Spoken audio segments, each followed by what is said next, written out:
पश्चिम बंगाल में छठे, सातवें और आठवें चरण के लिए चुनाव प्रचार जोर शोर से चल रहा है, लेकिन इस सबके बीच में कांग्रेस नेता राहुल गांधी ने अपनी रैलियां कैंसिल कर दी। हमारे साथ मौजूद है केंद्रीय मंत्री धर्मेंद्र प्रधान जी। धर्मेंद्र जी, राहुल गांधी ने रैलियां कैंसिल की ये कहते हुए कि मामले लगातार बढ़ रहे हैं और मैंने तो अपनी जिम्मेदारी निभा दी, बाकी लोग क्या करेंगे? क्या उनको केरल की चुनाव प्रचार में ध्यान में नहीं आया था क्या? उनकी शासित महाराष्ट्र में ये ज्ञान क्यों नहीं बांटते हैं जाके? चुनाव तो एक संवैधानिक प्रक्रिया है, प्रजातांत्रिक अधिकार की प्रक्रिया है। मैं सभी को आह्वान करूंगा, सारे सावधानियों के साथ प्रिकॉशंस लेते हुए, मास्क, सैनिटाइजर लगाते हुए, चुनाव आयोग ने जैसे प्रचार अवधि को सीमित कर दिया है, साइलेंट पीरियड को बढ़ा दिया है, कुछ रेस्ट्रिक्शन लगाया है, उसी को पालन करते हुए प्रजातंत्र की इस महापर्व को बंगाल में 5 फेज की चुनाव हो चुकी है, बाकियों को पूरा कर देना पड़ेगा, समाज को सावधानी के साथ कर देना पड़ेगा। राहुल गांधी जी की जनाधार तो बंगाल में कुछ है नहीं, अपने हार की डर से वो रास्ता ढूंढ रहे हैं कैसे अपना इज्जत बचाए।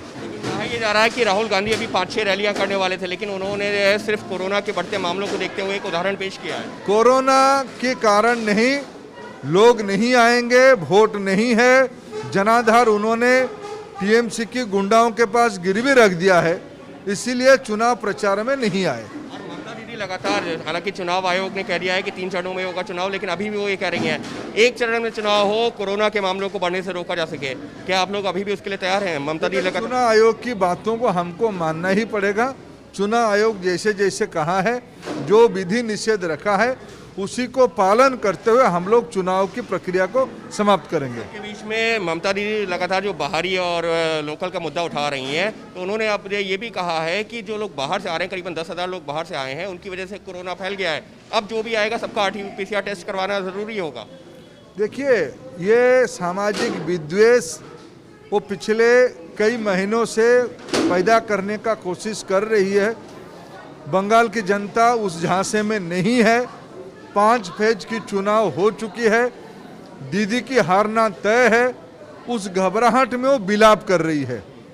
बाकी कोरोना की टेस्ट सभी की होनी चाहिए, सब विधि निषेध में रहनी चाहिए। आखिरी सवाल, अभी मैंने देखा कि आपने भी लोगों से अपील कर रहे हैं, हालांकि छोटी सी सभा थी, लेकिन मास्क और सैनिटाइजर वगैरह का इस्तेमाल किया जाए, सोशल डिस्टेंसिंग जितना मुमकिन हो सके।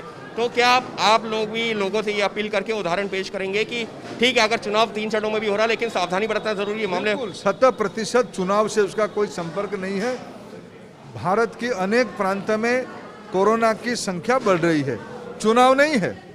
सभी देश में, सभी इलाका में कोरोना की जो विधि निषेध है, विशेष करके मास्क, सामाजिक दूरी, सैनिटाइजर, इसको जारी रखना पड़ेगा। इसके लिए सभी लोगों को अपील करना चाहिए, सभी लोग पालन करना चाहिए। सभी लोग पालन करें। केंद्रीय चुनाव आयोग ने भी जो दिशा निर्देश जारी किए गए हैं, उनके पालन करते हुए अब बीजेपी अपनी रैलियां कर रही है, कहना है धर्मेंद्र प्रधान का। और रही बात राहुल गांधी की रैली जो उन्होंने रद्द की है, धर्मेंद्र प्रधान का ये कहना है कि उनका तो जनाधार ही नहीं था, और जब उनको समझ में आया कि वहाँ पर जाकर भी लोगों का समर्थन मिलेगा नहीं, तो उन्होंने ये रैलियां रद्द की हैं। इससे पहले उन्होंने जब केरल जैसे राज्यों में रैली कर रहे थे, तब उन्होंने ये फैसले क्यों नहीं लिए? साफ तौर पर बीजेपी जो है इसको जो चुनाव आयोग के ऊपर डाल रही है कि चुनाव आयोग के सामने सारी बातें रखी गई हैं, चुनाव आयोग के दिशा निर्देश के अनुसार ही चुनाव प्रचार होगा। लेकिन ये भी जो है एक सच है कि कोरोना के मामले लगातार बढ़ रहे हैं, फिर चाहे वो जो है देश के बाकी राज्य हों या हो बंगाल, जहां पर लगातार रैलियां भी हो रही हैं, जनसभाएं भी हो रही हैं, और 3 चरणों का जो चुनाव बाकी है। अब डर इसी बात का है कि कहीं ऐसा ना हो कि आने वाले दिनों में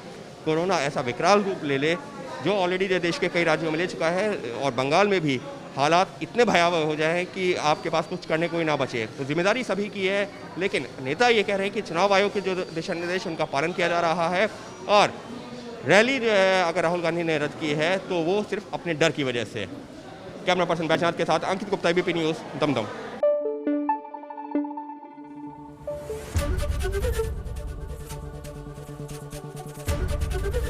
ABP न्यूज़ आपको रखे आगे।